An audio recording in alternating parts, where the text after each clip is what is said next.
नमस्कार, आप देख रहे हैं राष्ट्रीय प्रस्तावना और मैं हूं आपके साथ ज्योतिका। आइए रुक करते हैं फटाफट खबरों की ओर। दिल्ली उच्च न्यायालय ने आम आदमी पार्टी संयोजक अरविंद केजरीवाल की उस याचिका पर प्रवर्तन निदेशालय से बुधवार को जवाब मांगा जिसमें उन्होंने कथित आबकारी नीति घोटाले से संबंधित धन शोधन मामले में जारी समन को बरकरार रखने संबंधी सत्र अदालत के आदेश को चुनौती दी थी। न्यायमूर्ति रविंदर डुडेजा ने याचिका पर ईडी को नोटिस जारी किया और 1 सप्ताह के भीतर जवाबी हलफनामा दाखिल करने को कहा।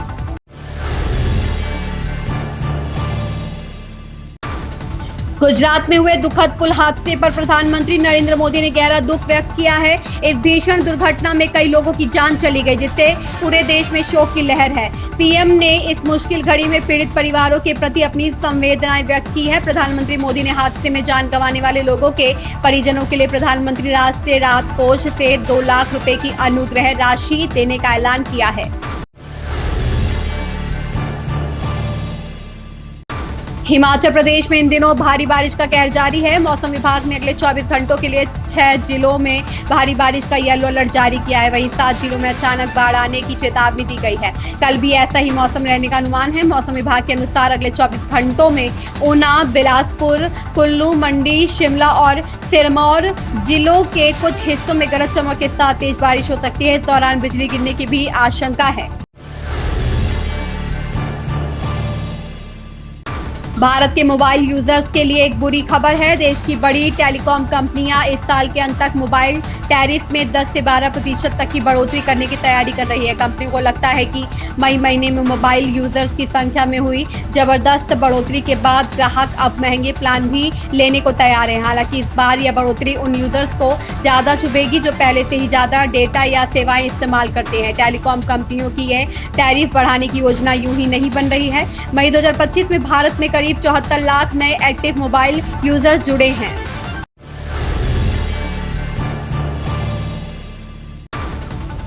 आंध्र प्रदेश में मुख्यमंत्री एन चंद्रबाबू नायडू ने कहा कि अमरावती की ग्रीनफील्ड राजधानी शहर में जिन संस्थानों को जमीन आवंटित की गई है वह सभी तय समय सीमा में अपनी परियोजनाएं पूरी करें और इस काम में एक दिन की भी देरी बर्दाश्त नहीं की जाएगी। राजधानी क्षेत्र विकास प्राधिकरण की सीमा में कई सार्वजनिक और निजी क्षेत्र की संस्थाओं को आवंटित की गई भूमि की समीक्षा करते हुए मुख्यमंत्री ने साफ तौर पर कहा कि जिन्हें भूमि आवंटित की गई है उन्हें निर्माण शुरू कर देना चाहिए। अमेरिकी राष्ट्रपति डोनाल्ड ट्रंप ने एक बार फिर अमेरिका फर्स्ट की नीति को आगे बढ़ाते हुए विदेशी आयातों पर भारी टैरिफ लगाने के संकेत दिए हैं। इस बार उनका निशाना है तांबा, दवाएं, सेमीकंडक्टर, लकड़ी और BRICS देश। ट्रंप ने कहा कि अमेरिका अब तांबे के आयात पर 50% आयात शुल्क लगाने की योजना बना रहा है।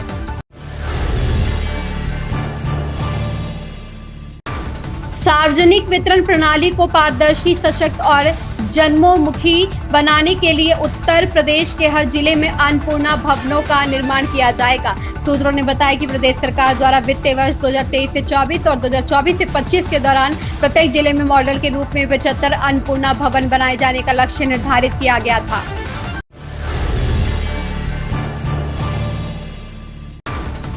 उत्तर प्रदेश में बीजेपी के नए प्रदेश अध्यक्ष के चयन की कवायद तेजी से चल रही है। इसी बीच डिप्टी सीएम केशव प्रसाद मौर्य की दिल्ली में केंद्रीय गृह मंत्री अमित शाह से मुलाकात ने सियासी चर्चाओं को हवा दे दी है। अब इसे प्रदेश अध्यक्ष की रेस से जोड़कर देखा जा रहा है। दरअसल दिल्ली में डिप्टी सीएम केशव प्रसाद मौर्य और गृह मंत्री अमित शाह की यह मुलाकात ऐसे समय में हुई है जब यूपी बीजेपी में नए अध्यक्ष की तलाश जोरों पर है।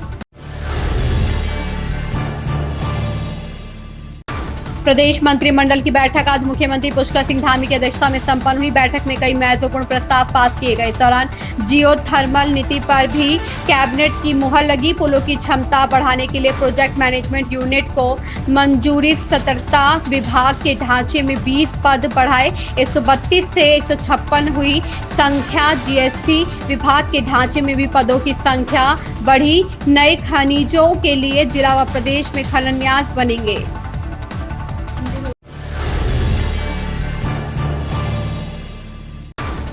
बिहार में विपक्षी दलों का विरोध प्रदर्शन जारी है। इंडिया गठबंधन के सभी सातों दलों के अलावा सांसद पप्पू यादव भी अपने समर्थकों के साथ चक्का जाम को समर्थन दे रहे हैं। बिहार के सभी शहरों में चक्का जाम का असर देखने को मिल रहा है। इसी बीच नेता प्रतिपक्ष तेजस्वी यादव ने कहा कि बिहार में भारत निर्वाचन आयोग द्वारा चलाए जा रहे विशेष गहन मतदाता पुनरीक्षण अभियान 2025 में जो अव्यवस्था, अराजकता और असंवैधानिक कार्य प्रणाली सामने आ रही है वह अत्यंत निंदनीय और लोकतंत्र के लिए घातक है। हम लोग बिहार के लोकतंत्र को यूं अपवित्र नहीं होने देंगे।